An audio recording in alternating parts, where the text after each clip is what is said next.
am here is because I believe in the existence of 4 different things. That is light, reflected light, shadow, and darkness. Now you can see me because the light that is falling on me is reflected and it is perceivable to your eyes. So had there been no light, probably I might not be standing here right at this spot. So understanding light, shadow, darkness, and the reflected light has gone into a lot of unlearning processes that happened in my life, and through which I learned a lot of life lessons, which I am going to share with you right away. So we all want to be in the limelight, and that seems to be the ultimate purpose which is driving our lives. And there are these 2 different things that we know about light and darkness, that they exist and that they are extremely set apart. We either are in the light or we either are in the darkness. You know, sometimes it becomes difficult for us to have a moment in the shadow, because shadow for us has turned out to be what we fear the most, that is the darkness. Let me segregate these concepts for you right away. Light is the source of all creative energy. It's the source of life. Photons are life-giving agents. But when it comes to darkness, the darkness is the absolute absence of light. In darkness, there is no light. But the problem that we face is that we often get confused with shadow and darkness. Shadow is in fact created by light itself. It's a part of life. It's the formative part of the light itself. Because when we sleep, in fact, we are not sleeping in the darkness of this world, but we are sleeping in the shadow of the light that is shining on the opposite side. We need that little bit of obscurity in our lives so that this formative space of shadow can evolve us, so that there is this constant metamorphosis that is happening inside our lives during those hours of sleep, so that the next day is brand new and fresh for us. So remaining obscure is very much important in our life. If you observe a seed, as long as it stays under the straight sun rays all day long, it will never sprout to life. It can never bring forth life. But the moment you sow it to the field, the moment it goes obscure, it is underground, not visible anymore. It stays there for a period of time. So that time of obscurity is a dark room. It's a chamber of shadow, and it's not a chamber of darkness. Because the darkness is quite destructive, but the shadow is formative and creative because it is the agent of light. Now, we all were in the womb of our mothers for 9 months, and that womb is a dark room, a shadow chamber in which we evolved before the first sun rays hit us. This leads us to the next sphere of our discussion, where we are trying to understand the way an image is formed. You know, in our walk of life, we need to become a better image of ourselves every day.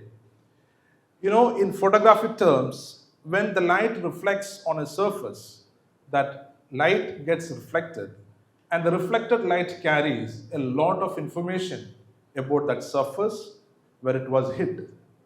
In other words, those photons carry a lot of information about that surface.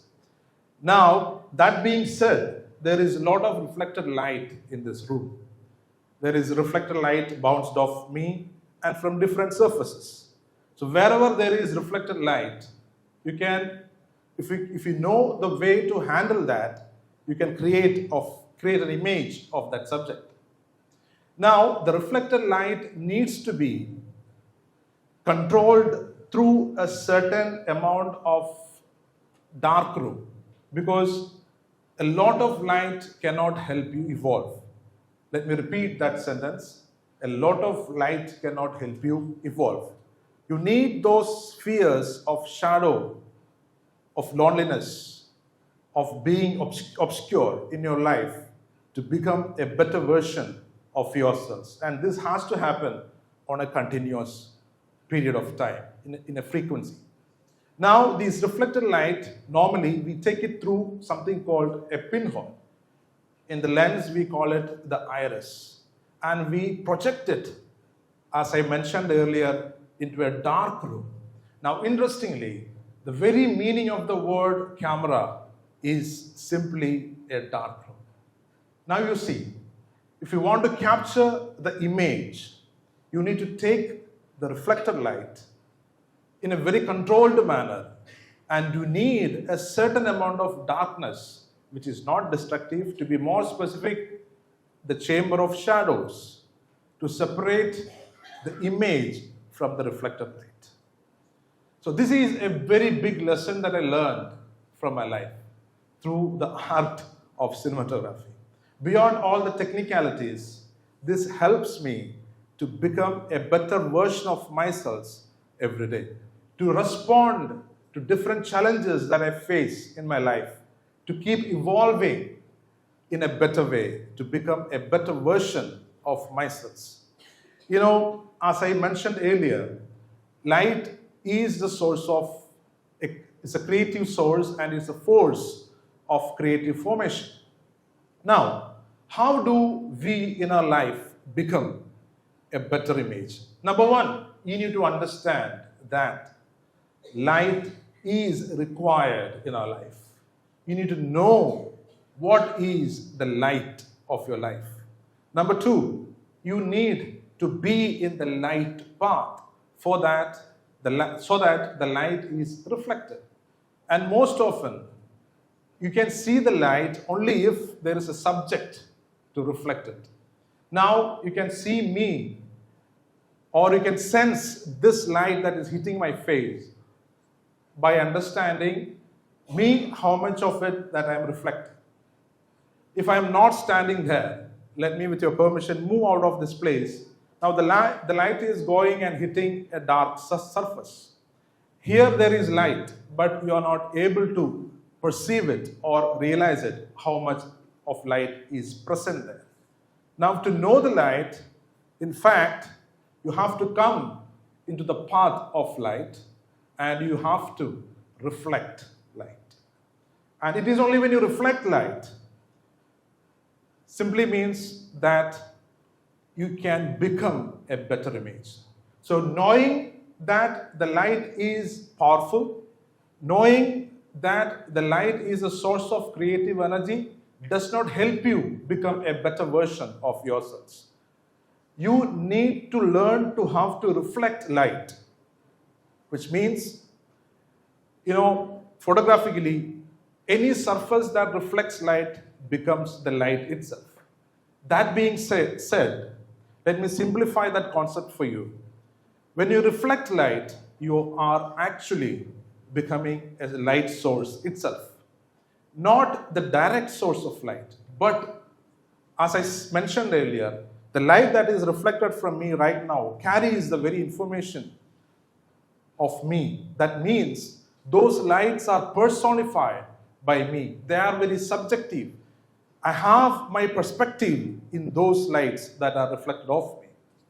So that being said, when we read a book which we believe the source of light, it is not just all about acquiring that head knowledge. Somewhere down the line, for you to evolve into a better image of yourselves, you need to learn to reflect that principles that you gathered in that book by applying it in your social life. So these are some other principles that I learned from my career as a professional cinematographer. Now, let's talk a little bit about darkness as well. We all have this fear of darkness. And that is the thing that always stops us from going into our chamber of darkroom or obscurity. You know, the seed, as I mentioned earlier, when you do a cross-section of the seed, a general finding that you can see in the cross-section of a seed are basically, there will be an embryo inside that, and there will be a food bag for the seed to survive for a longer period of time. And there will be a protection gear that is surrounding the seed. And when it is sown, that is to protect that. When it is sown, you know, the seed has this ability to sense its surroundings, the seasons specifically. You know, that's the very reason why we cannot grow apple here in the land of Ernakulam. And that's the very reason some seeds require some specific seasons. So what this seed does is that this has this amazing intelligence, though it is obscure, to remain under the darkness, to accept the darkness, to be there in that formative space of life and wait for its right season.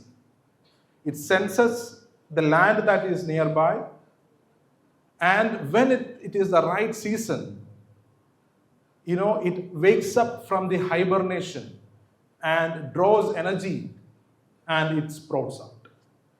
So there are these periods of dark room that we have to set for us in the course of our lives. You know, there is something called abstract and concrete.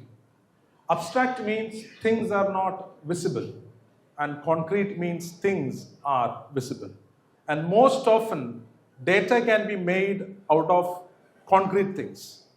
But when an idea has to hit the market, and when an idea have to become a commercial data in terms of the income generated for the producer, for the idea to become that concrete form, in fact, it has to stay in the chamber of abstractness for a long period of time. It is in that chamber of abstractness where it is being formed.